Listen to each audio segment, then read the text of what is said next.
أشكر القائمين على هذه الفعالية ودعوتهم لي في اليوم العالمي للمهاجرين. تعترف الأمم المتحدة بوجود 285 مليون مهاجر في العالم، والكثير منهم يعيشون ضمن الظروف المعيشية الصعبة جدا، وبالرغم من أن ظاهرة الهجرة موجودة منذ الأزمنة القديمة وهي لا زالت مستمرة، حيث كان الناس يتنقلون بحثا عن فرص جديدة للمعيشة وحياة أفضل. والشيء الأكثر تعقيدا بأن الهجرة ستظل قائمة بسبب التغيرات المناخية والعوامل الديمغرافية وعدم الاستقرار السياسي والأمني والتفاقم المظاهرة التفاوت وتزايد تطلعات الناس إلى حياة أفضل ونقص فرص العمل وازدياد نسبة البطالة.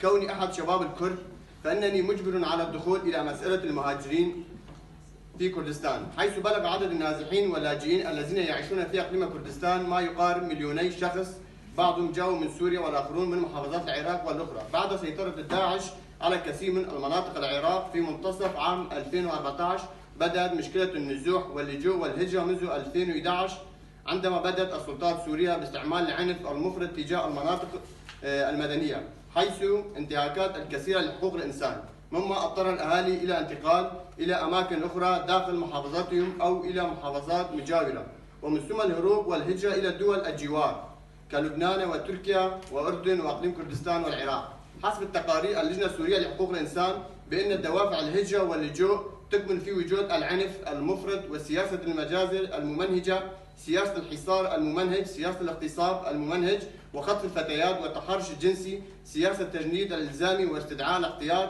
توقف حركة الاقتصاد بشكل عام. وجود اللاجئين السوريين في الأردن ولبنان وتركيا يثير مشاكل سياسية واجتماعية وحياتية، ويتعرضون لمشاكل التعليم والصحة والتربوية، مشاكل معيشية في حياتهم، فضلا عن مشكلات أمنية إلى آخره. أما بعد ظهور داعش الإرهابي والدخول إلى العراق وسوريا فبدأ النزوح والهجرة يمزق جسد المجتمع الإيزيدي والمسيحي وجميع الأقليات. بدأ العراق يفقد تنوعه الثقافي وهويته. في هذا اليوم العالمي أدعوكم باسم الإنسانية والسلام لمنع تكرار الحوادث كالغرق، وأدعو من خلال حضوركم منظمات حقوق الإنسان في جنيف والعالم الدعم لأولئك المهاجرين من جراء النزاعات والحروب بسبب انتماءاتهم أو عقيدتهم الإثنية أو الدينية، مع الشكر والتقدير لكم جميعا.